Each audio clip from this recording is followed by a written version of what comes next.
What's up, everybody? Welcome back to League on Lock. Eric and Mark here. And in case you weren't paying attention or you forgot, a little while ago, before Rift Rivals, heading into Week 3, we started doing picks for all the LCS matchups. We're going to keep track of our, our records throughout the remainder of the summer split. And then at the end, whichever one of us got the most right, we'll come up with something stupid that you have to do. Probably something. Wear a Fizz onesie. Wear a Fizz onesie. You really like the Fizz onesie. Hey, it's pretty cool. Shoutouts to the Fizz plushie.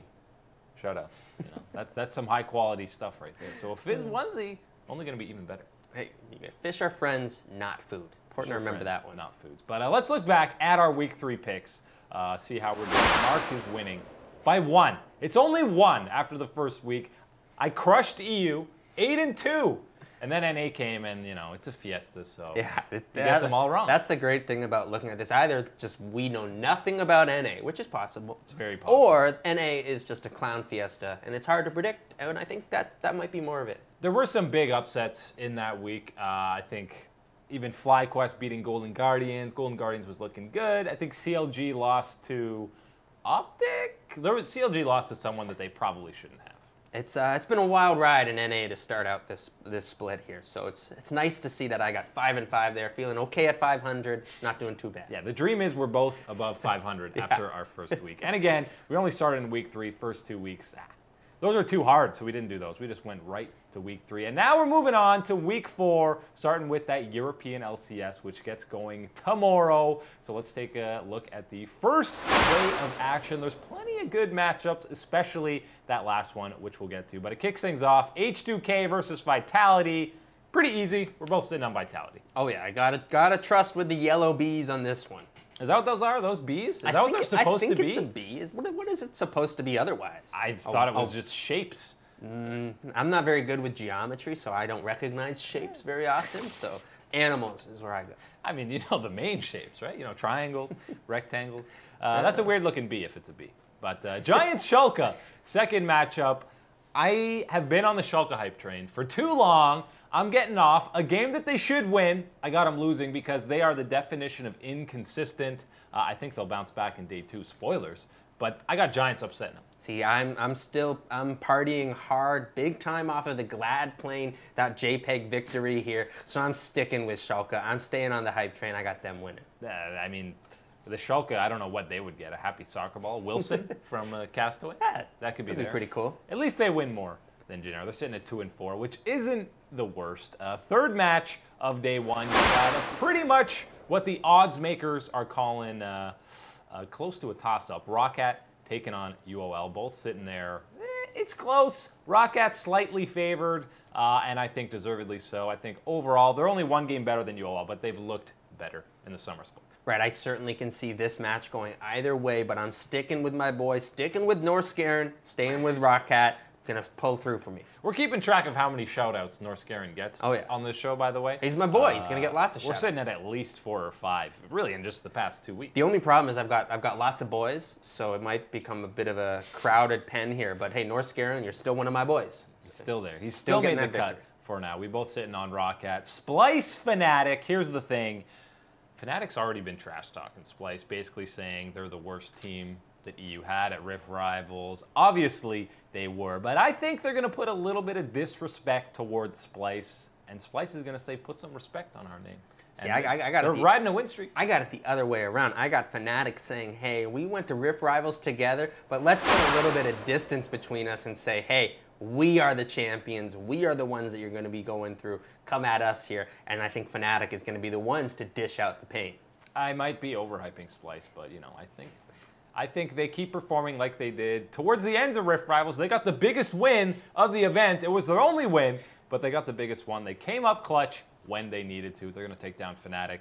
Last game of day 1 is the match of the week, and it's not even close. 2 6-0 squads. Misfits taking on G2. G2 are the favorites, but we're both sitting on Misfits, and I'll tell you why. They've been sitting there for a week. just preparing. They're ready to face G2. You know, they've been hyped up for this match. 2 6-0 squads. That's all they've probably been prepping for, and they've seen some of the strategies from G2. Spoilers, it's probably going to be a funnel comp with Jankos on Braum, but Misfits are geared up and ready for this one, and that's why I think they're coming away with the W. 7-0.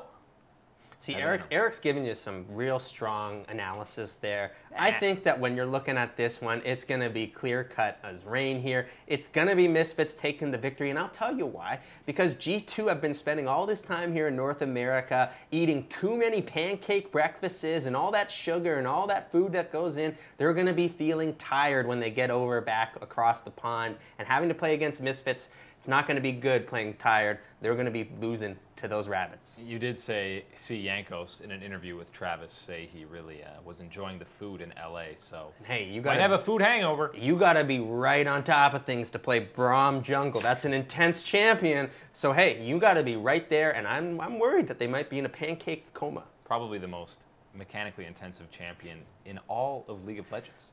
Day 2 still has some good matches as well over there in EU. Unicorns versus H2K, probably not the best matchup of the week, but H2K really gets to start a lot of these matchups. This one is basically a toss-up, and I think that's a little disrespectful to the Unicorns. Yeah, I think that when you're talking about this one, this is a kind of, you know what, don't feel too bad for tuning into EU LCS about half an hour late on the second day here. You won't miss too much, but hey, if you're wanting to watch this one, I'm taking the Unicorns of love. I got to pick the horses here. I mean, to be fair, both these squads looked terrible for most of the spring split and turned it on at the end. So, you know, make some noise. But H2K looks much worse than Unicorns so far.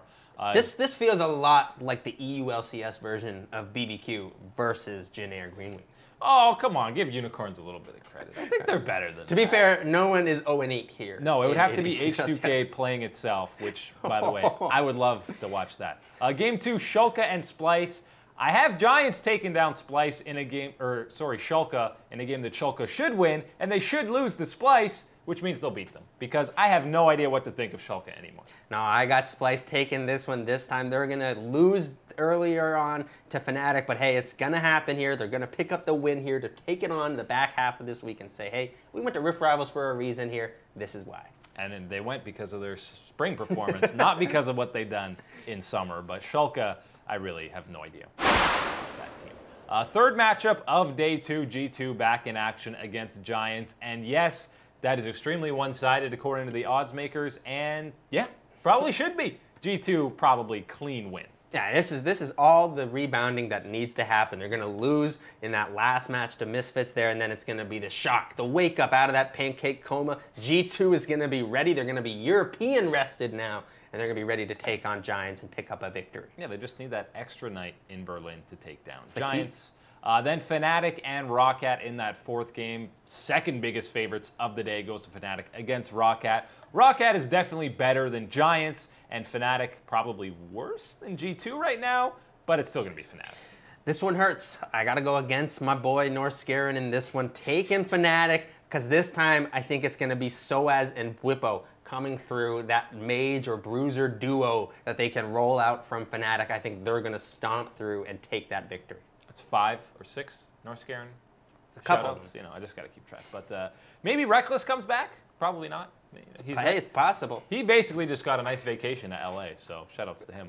The last game of Day 2 is also an interesting one, and it also features Misfits, Vitality taking them on. And listen, I think Misfits maybe overcommit in preparing for G2, totally forget about their second day or their second match of the week against Vitality. And you know Vitality will be fired up to take down Misfits, and I think they do.